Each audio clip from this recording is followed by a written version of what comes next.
medically assisted treatment? Well,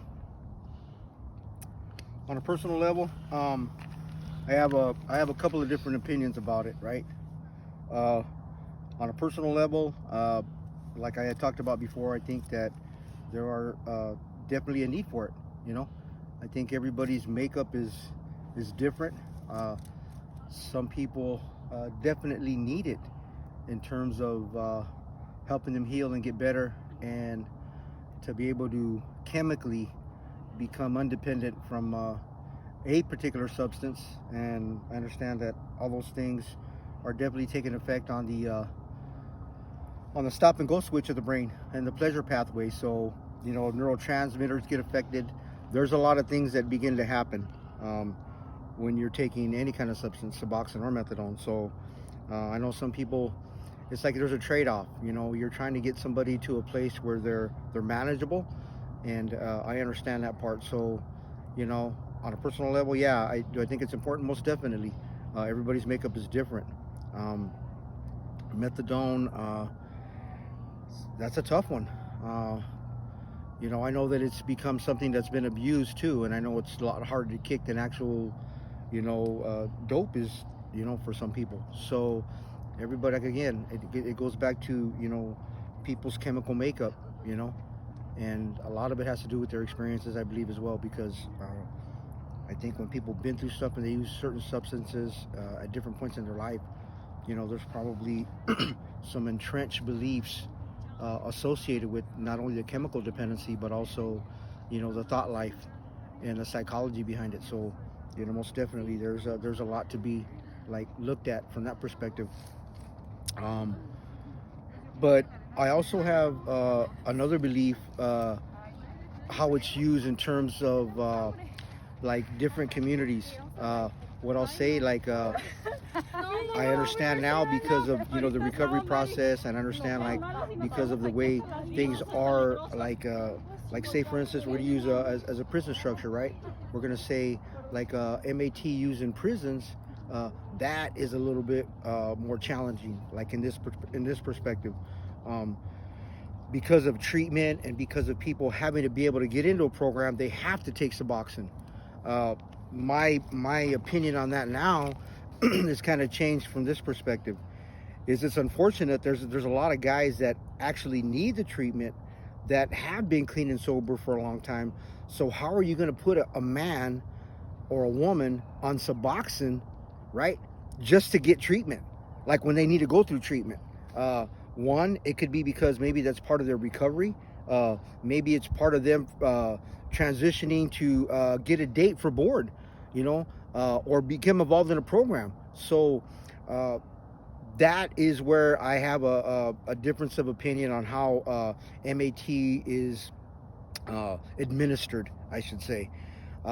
Also, there's a process for that, I believe. I believe that, being able to make an appropriate assessment, and evaluate each individual, not just, give it a blanket acceptance and then boom, you're going to make an assessment just like for general population, because each person is different. And so when you're just giving people just stuff just to give it to them because you want them a part of your program for money, then that's where I have a hard time with that, because then you're using people for all the wrong reasons.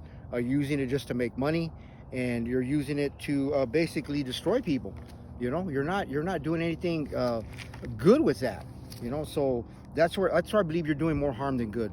And so those are my opinions about that in terms of how it's. I'm just speaking in terms of how it's used in prison.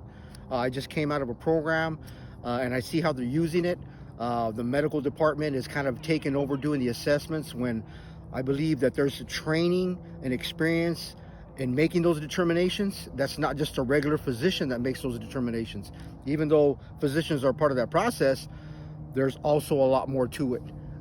People that have been in that recovery community that understand how it should be applied and how it should be used. So there's training involved with that, on how to make an appropriate assessment. So, there's tools, there's elements, with being able to process all that and come up with an appropriate treatment plan for people. So that's how I feel about that in terms of how it's being used in prison. It's unfortunate because now huge moneymaker. It's a part of CDCR's rehabilitation, another branch of rehabilitation.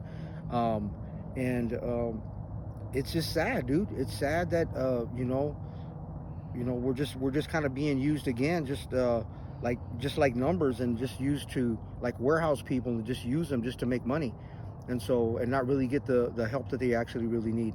Now, are some people getting helped along the way? Most definitely. I'm not going to say it's just all one-sided, but to really have a good system in place to where stuff's getting done the right way. It's unfortunate, and I'm sure it's like that out here on the streets too. There are tons of big pharma that are making billions of dollars on medications, on M.A.T.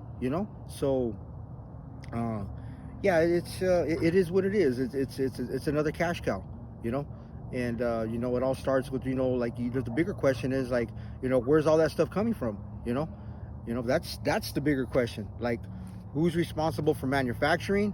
Because we could talk about the drug trade all day long and say, oh well, we're getting all these drugs are coming across the border from Mexico, and it's El Chapo, and it's this and it's that.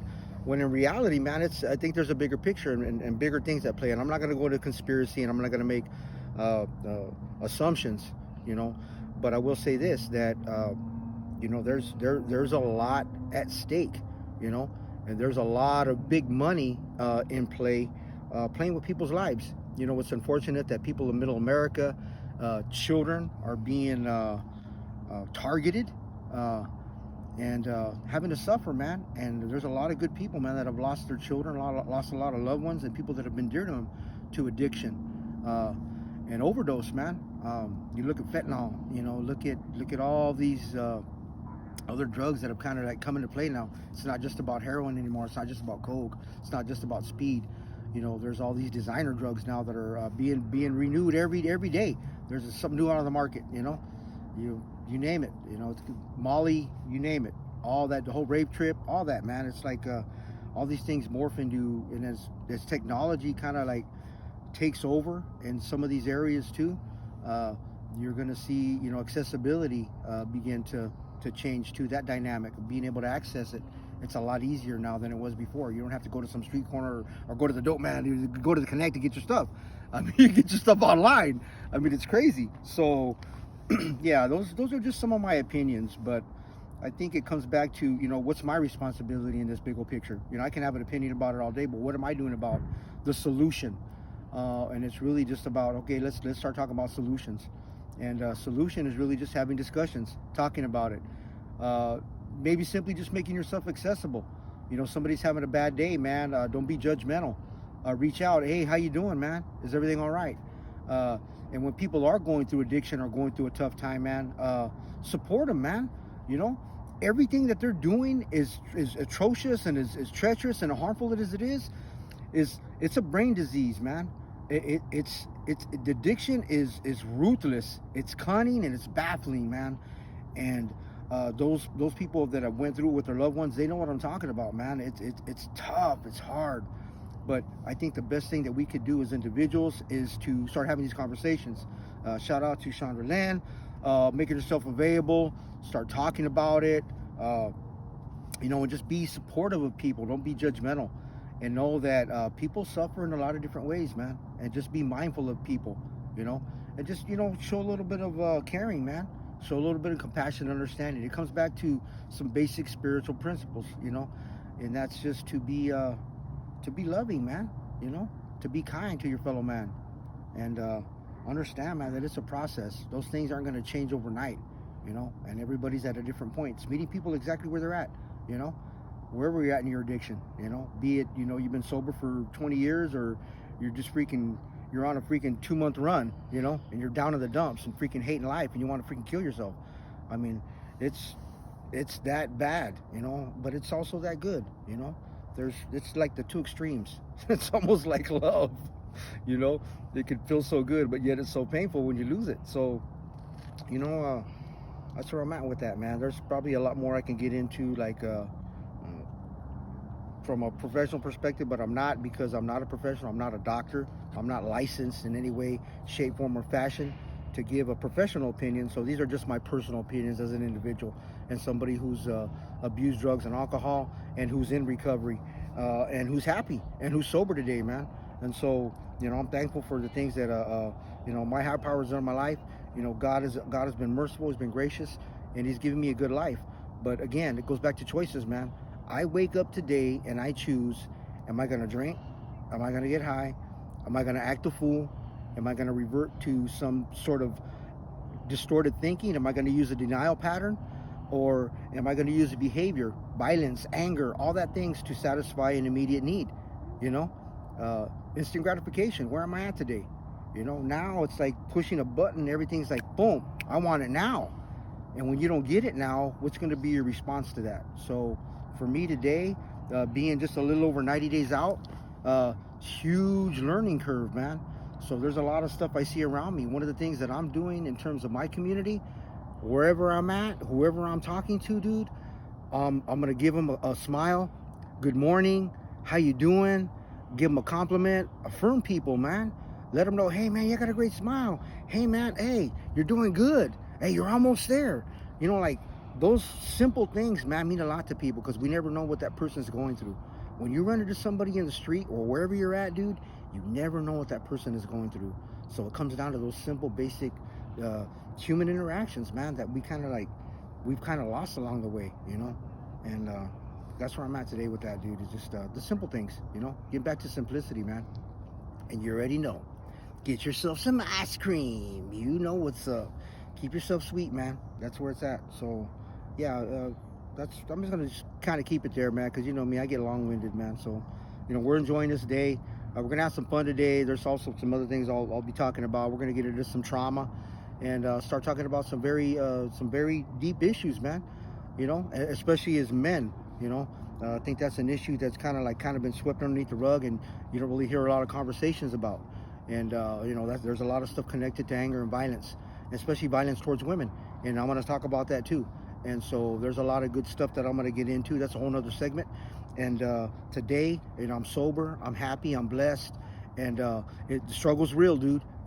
It's not going to be perfect. It's not going to be happy, joy. There's going to be some tough stuff that I'm going to have to work through every day. But today, man, I know how to make good choices, man. I got good support. And today I love myself, man. I'm worthy of good things, man. That's the difference today, man. I love myself today, man. I'm enjoying life, man. Look at this, dude. How can you not enjoy this, man? Look at this. Hey, we woke up today, dude. We have our health. We get to do this. Dude. Man, I don't ever want to forget that, man. I'm thankful, dude. I am thankful. I appreciate you guys. I love you guys, man. Keep your head up. Don't drag your knuckles. And no, man, there's good things, man. You just got to want them, And if nobody needs you, man, I need you. Holler at your boy. Reach out. Hit the blog. Let's talk. That's what it is, man. It's about conversation. It's the hardest thing is the first step, dude.